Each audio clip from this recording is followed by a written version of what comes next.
Welcome back to EpicAirsoftHD. This week we have the VFC licensed by Umarex and HK 416D. I've been dying to do this gun because they have another few guns coming out in the near future to the UK that I've been looking at buying. This is one of my favourite guns. Of course, all the media will know this is really the gun that killed bin Laden, apparently, although no one can really confirm it, so how true that is, I don't know. But realistically, this gun is super badass, so who really cares, to be honest with you. We did a review of the G&G 416 a few weeks back. You can click up here to have a look at that, and we are going to compare it basically to that version. This one externally is a lot better, and I mean tons better. Absolutely ridiculously attention to detail on this is absolutely superb.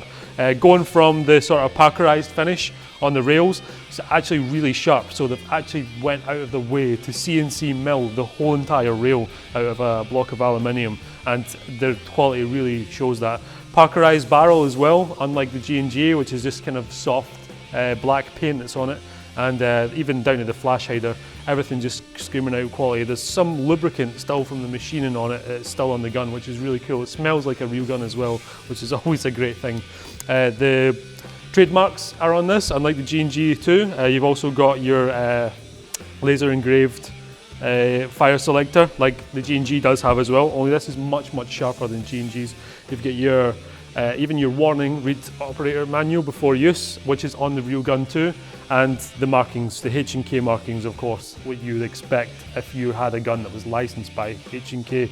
It's got the Gen 2 style grip, which is comfortable for some. A lot of people don't like it, but it can be changed out. It's a strange angle though, so you need to watch what grip you're going to put on it, and the club foot HK stock. The previous 416, the VFC didn't have this type of stock. It just had the ordinary M4 crane stock that you see in most M4s, but this is a lot different and much nicer. The adjustment for this is all tucked away, so you don't get it caught on your gear, your sling, and rip it off. That's all good. So obviously sticking to the real thing. To access the battery compartment, you just twist the butt plate. I'm going to do this a bit more subtly than I did last time because I don't want to do harm to it, because at some point someone will own this gun. And there we go. It comes off, and of course you can get a crane stock battery inside here, and everything's all nice and neat and tucked away. No wires hanging out, and I really like that about guns. I don't like having a peg box or a battery just taped to the side. It's good because if you want to give an impression that you're a spec ops kind of guy or an operator, then of course tucking batteries away is always a good thing.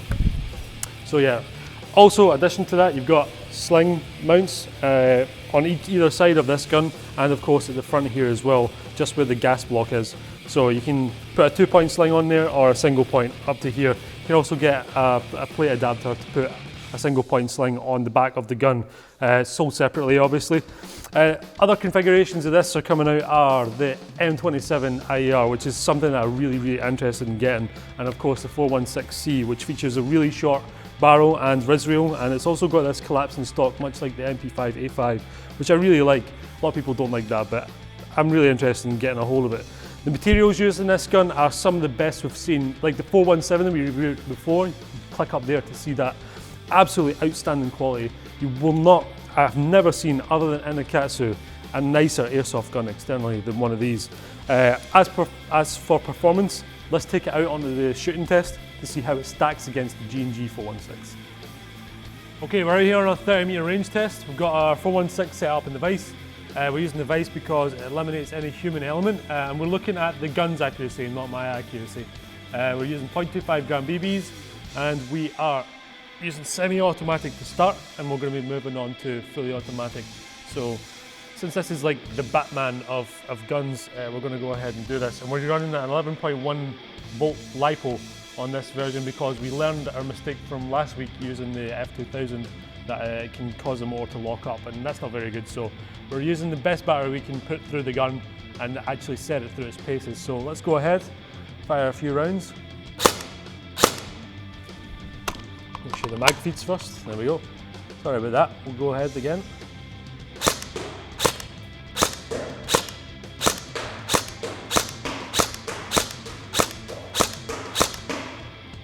Okay, we're now going to move on to fully automatic, again using 0.25 gram BBs. I'm going to fire about 3 bursts, 10 rounds each, something like that.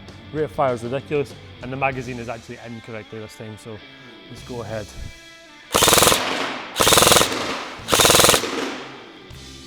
Alright, let's have a look at what I did to the target. Alright, let's first of all have a look at the targets that we shot. Semi-automatic first. A lot of you will notice that it missed the target a couple of times. You get a couple of flyers like straight up the top, and some even went straight over it.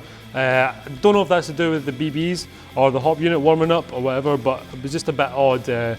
So we did this full automatic test, so here you can see the cluster of the semi.